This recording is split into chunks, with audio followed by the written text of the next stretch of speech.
Before the Wright brothers flew an aircraft, there's a little Cessna up there, people did not believe that you could fly. But, there were balloons, hot air balloons that people could go up in. I guess they didn't consider that flying.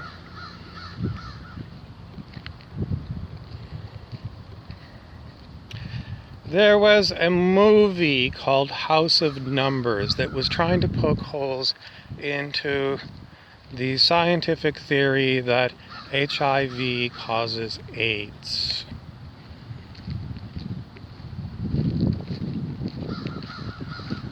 And one of the things that happened was reported sometime after this movie was made. One of the people who had tested HIV positive and was in the movie with the opinion that HIV didn't cause AIDS, it was reported this person died.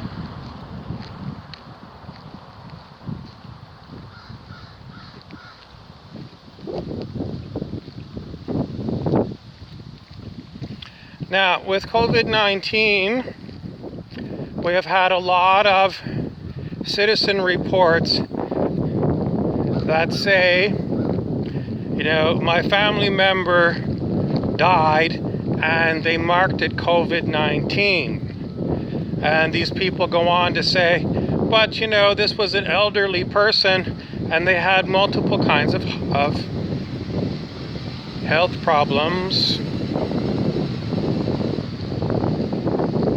And basically, what did they really die from? We are told by a doctor from Minnesota that the Minnesota State Board of Health told all doctors to mark all deaths as COVID-19, even if they hadn't been tested for COVID-19.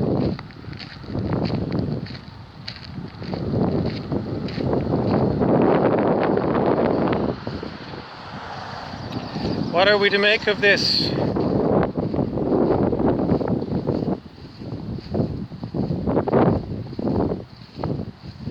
If you're going to draw any conclusions at all, it's that people draw conclusions very quickly. Some people are talking about, a second wave of COVID-19 because there's more reported cases. And then some people have said, well, the reason why we're finding more COVID-19 is because we're testing more people for it.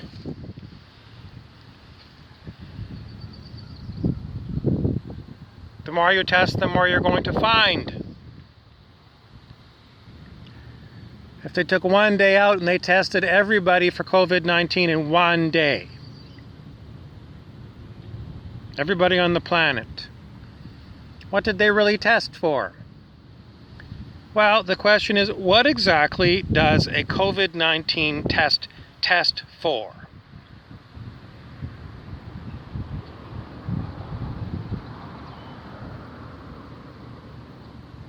Does it test for antibodies to COVID-19?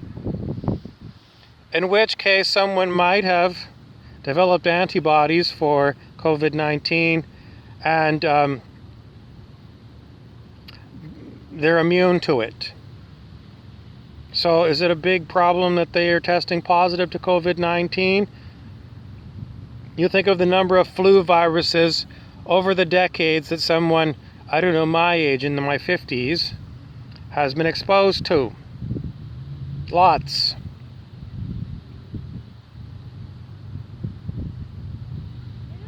Do I still have antibodies against these old viruses from 25 years ago? And if you test for them, are you going to find them? And what's your conclusion going to be? I'm susceptible to these old viruses, or I'm immune to these viruses. Or maybe these antibodies have gone dormant in my body and they're not there anymore. And then they tell you you have memory cells in your immune system that remember these old infections. In case they come back, they can quickly kick in and make antibodies. the problem with antibodies is they're not necessarily specific to one bacterium or virus. There are kinds of, we're told this anyway. Why? Because I'm not working in a research lab doing this research, so it's all hearsay. Well, science says as a scientist, fine. But the fact is, it's all hearsay because I never did it. I never saw these things, but I'm just going to relate to you that there are broad spectrum antibodies. And I've read that certain antibodies cross-react. So maybe the antibody was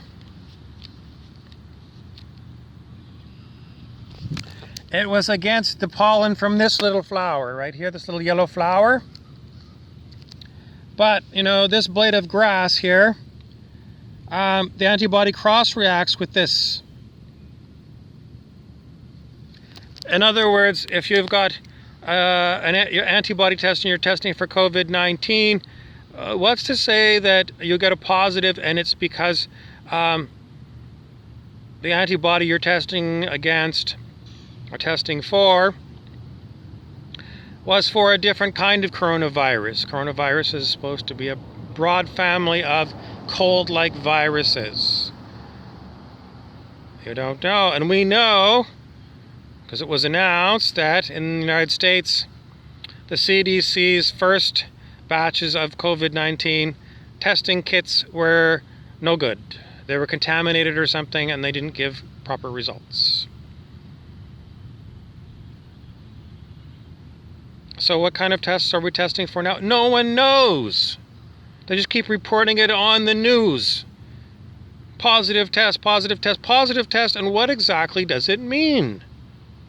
It's not explained to the population, and unless you're someone who happens to read some of this more detailed stuff, you're just blah, blah, blah, blah, blah, blah, blah, blah, complete idiot, oblivious. Now, what if it's a viral load test that they're using, which is polymerase chain reaction, PCR kind of test, that is supposed to be testing for either the virus or little bits of the virus?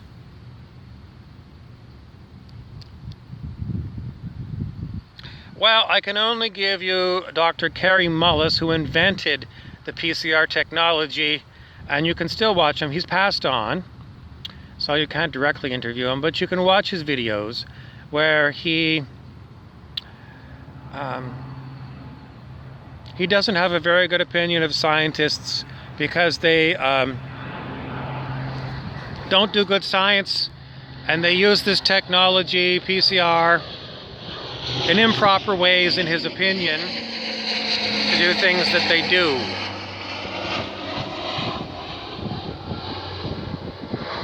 I'm just going to tell you that my readings of Kary Mullis is he says don't use PCR for doing the kind of testing that we are using it for. And he invented this thing.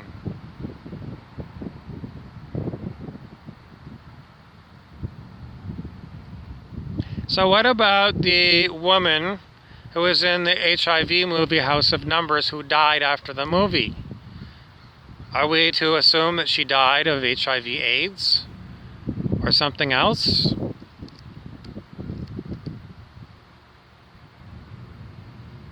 And if she died of HIV/AIDS, then does it make the whole House of Numbers movie irrelevant? Stupid, and, don't bother yourself.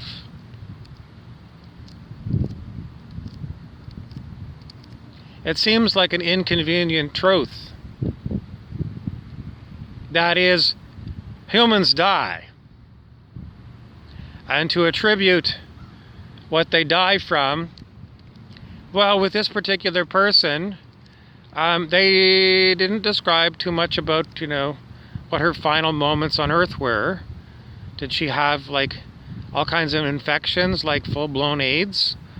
Or did she just die in her sleep? It doesn't say.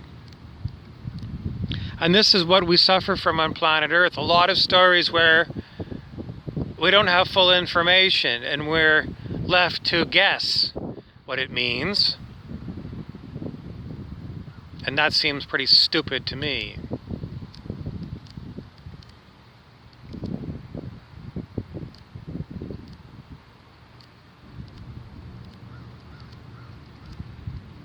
It just seems to me that we don't do enough good research. And when you read research studies, they don't do a good enough job of explaining in plain English what the hell they did.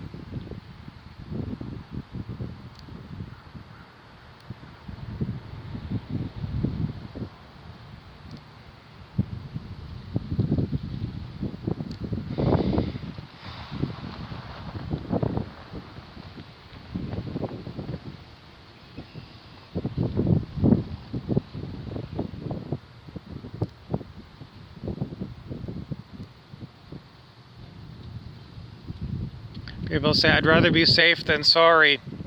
Well, if you really want to be safe, you need to be like the bubble boy. You need to get a plastic bubble, and you need to live inside the plastic bubble.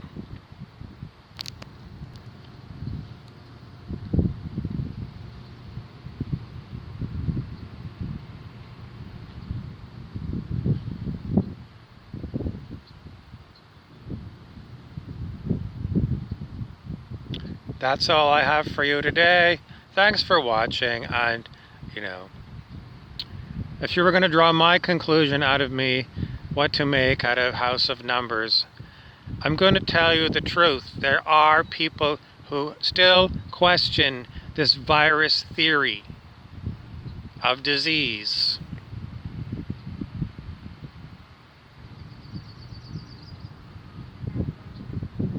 And to say anything one way or another is drawing a conclusion when maybe the conclusion cannot be drawn yet. Someone says, I'd rather be safe than sorry. And the answer is always going to be, if you want to be totally safe, go live in your plastic bubble. But, keeping humans alive in plastic bubbles prohibits a lot of activities that humans like to do, like playing baseball or running around in the grass.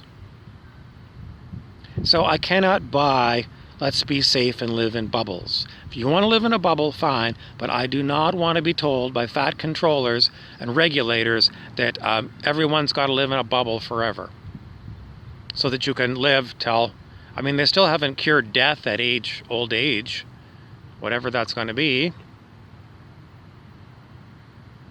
So it's taking an extreme position on something that is eliminating the rest of life for humans. And God knows, once they've come up with one time when they quarantine the world, they're going to just pull it out again and again, quarantine after quarantine. Before COVID-19, we never had a worldwide quarantine. And now they're going to say this is the new normal. I'm going to say, screw you and your new normal. You go live in your damn bubble and leave me the hell alone.